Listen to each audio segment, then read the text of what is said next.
social media, it can really ruin your day, you know. If you're literally just planning on going on Instagram for 5 minutes and you see the wrong thing, it's amazing how quickly your mood can switch from being in a good mood. Yeah. First, it's a double-edged sword, and I view it as a knife. It can be used to cut vegetables and feed it to the homeless or orphans, or you can use to kill someone. Right? That's true. So it's really a matter of choice nowadays. It's not really about the technology or whatever. It's really about choice. Really.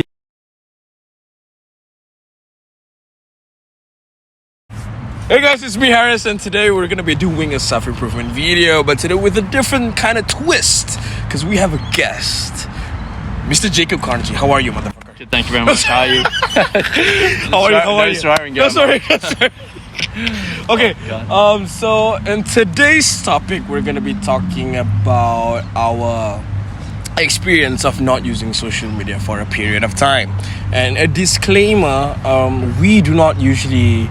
No, we're not telling the world that we're perfect and what we were talking just about the benefits of not using social media. We'll become critical. We're trying to reflect on ourselves, and we're just sharing this experience with you guys, and hopefully you can get something from this video.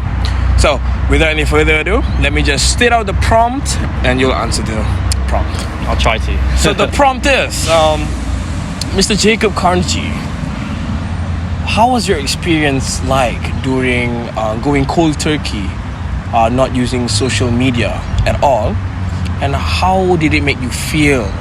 How did it benefit your life? How did it not benefit your life? Yeah.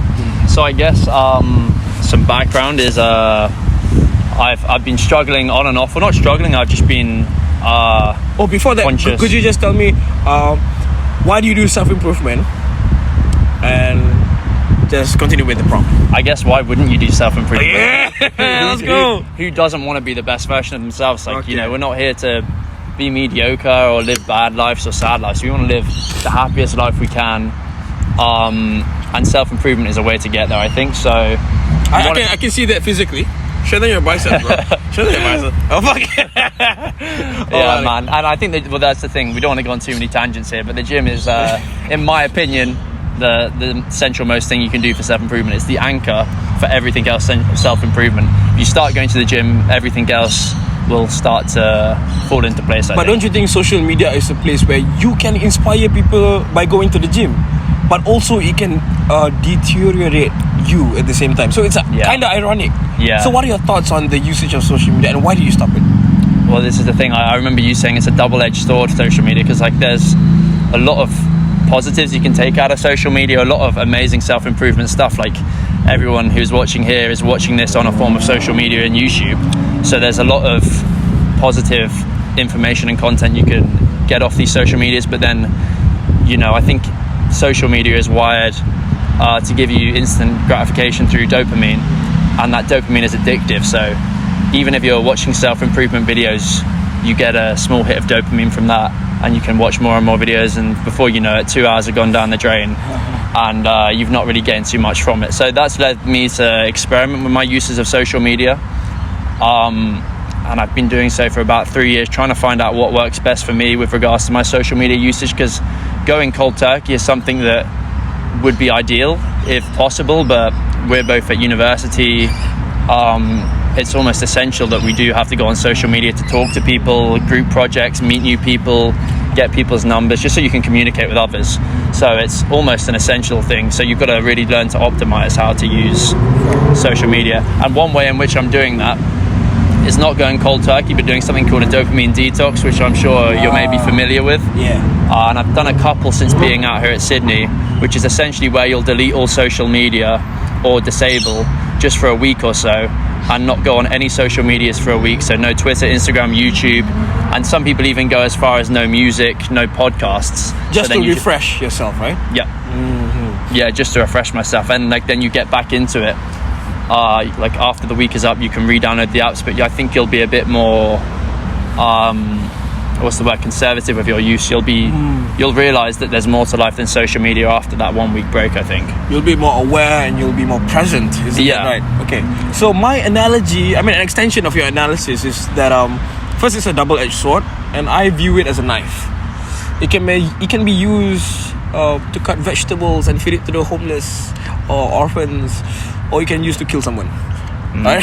That's true. So it's really a matter of choice nowadays. It's not really about the technology or whatever. It's really about choice. It really depends on the individual. And to me, to extrapolate the word usage of social media, we can. Oh, hey buddy, how are you doing? Yeah. So usage, we can extrapolate with two: consuming and producing.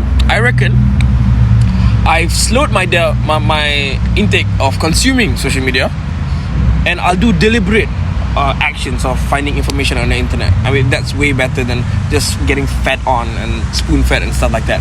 So, and I've also done producing. I'm producing even more, and that way it actually helped me multidimensionally, not just in one area, but it helped me in terms of understanding how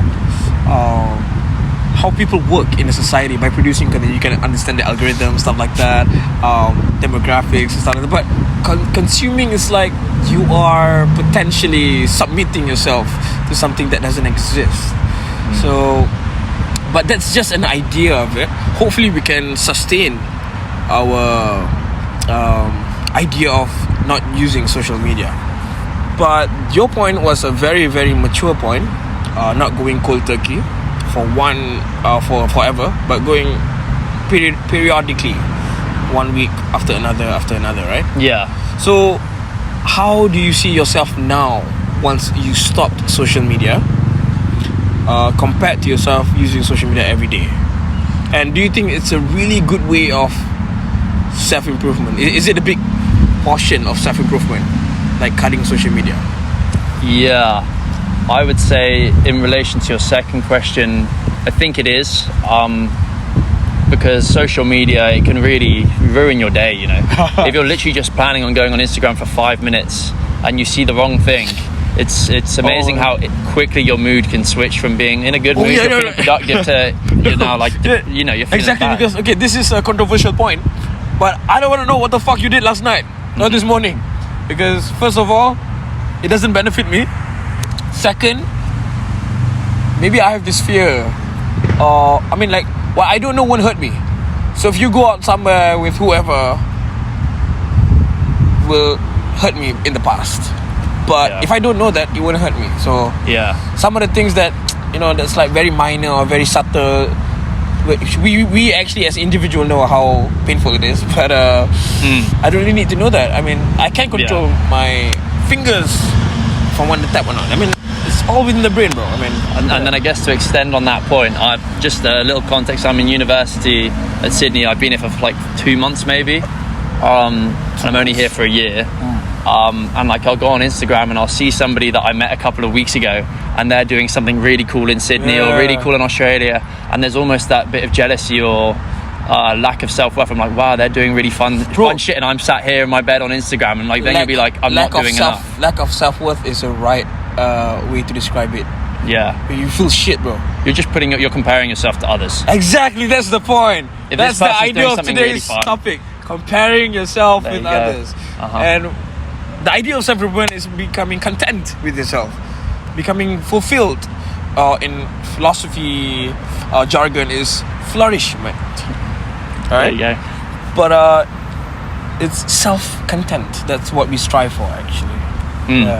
And then with comparing yourself to others, my issue is even self-improvement videos. And this is maybe the contentious point, but even creating content, and this maybe will be a question to you, creating content, is that not just, I've almost thought maybe it's a way of showing how successful you're doing in your own self-improvement journey, maybe leading others who are watching this video to feel like they're lesser than you potentially. I don't know if that makes sense, but I've always thought, I don't know, it's a hard one.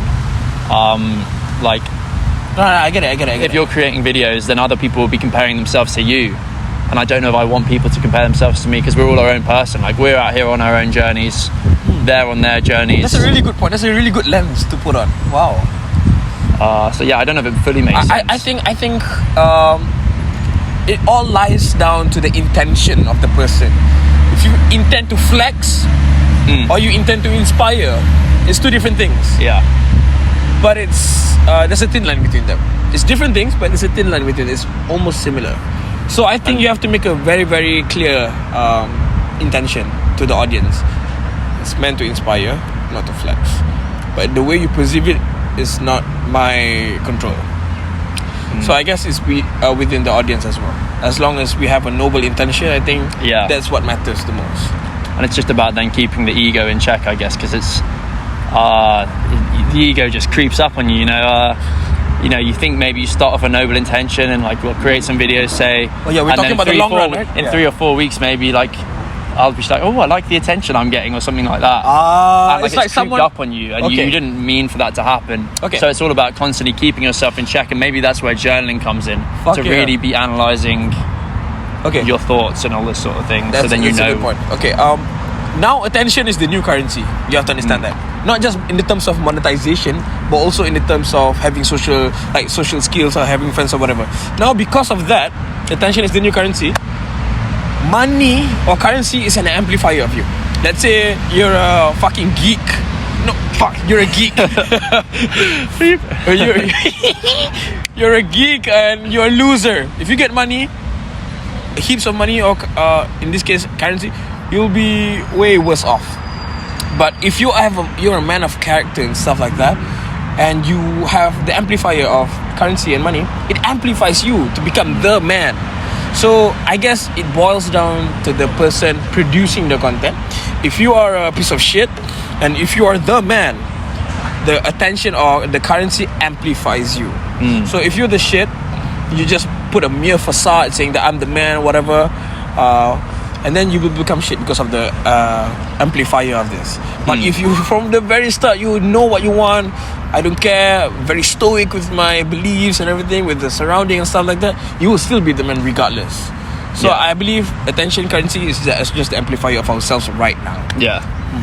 I think it's a fair point, and that's I think that's why creating content is also a thing that can it can do a lot of good, because we've consumed probably a lot of influencers, self-improvement influencers. We talked about Hamza a little bit before. From the UK, let's go. Hamza from the UK, representing the UK boys. Yo. And he's obviously been like massively beneficial to both of us. So he must have been doing it in the correct way. Big shout out to Hamza. Big shout out to Hamza. Man. He's a great guy. Let's go. So he's done it in the right way though, because like he's enriched our lives. So obviously, you can do it correctly. You just need to have your ego in check, and there you are. I think regardless if you want to continue using social media or not, or sometimes it really is up to you how you perceive it and how it affects you. That's the most important part, how it affects you, because once it affects you, you will affect others. I'm not really a firm believer of this quote, but it may be true in this context. Hurt people. There you go. So if I'm hurt, I have the tendency of hurting people back. I am not entirely backed up with this quote. In this context, I find it very relevant in today's generation. So with that, I think we're going to conclude this video. Thank you very much, Mr. Carnegie. Thank you. You take care. Pleasure. And I'll see you in the next video. See ya. While doing that, let's flex our muscles, bro. This is like the unique selling proposition of our YouTube channel with others, We flex. Every time there's a guest, we flex. So let's go. Your best flex. Okay. Yeah.